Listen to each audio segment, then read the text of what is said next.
नमस्कार शेतकरी मित्रांनो, मी अर्जुन पवार आपल्या सर्वांचं आंतरपीक या सिरीजमध्ये पुन्हा एकदा स्वागत करतो आहे.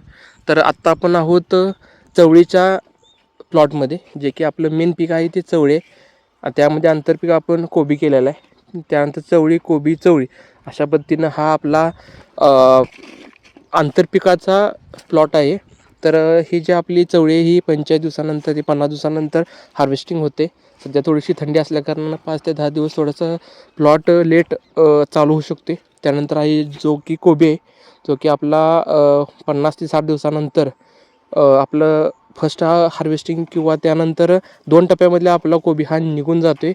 त्यानंतर आपल्याला मेन फोकस जे की आपलं चवळी हे पीक आहे त्यावर आपण खूप चांगल्या पद्धतीनं आपण त्यावरती लक्ष केंद्रित करू शकतो किंवा फोकस करू शकतो.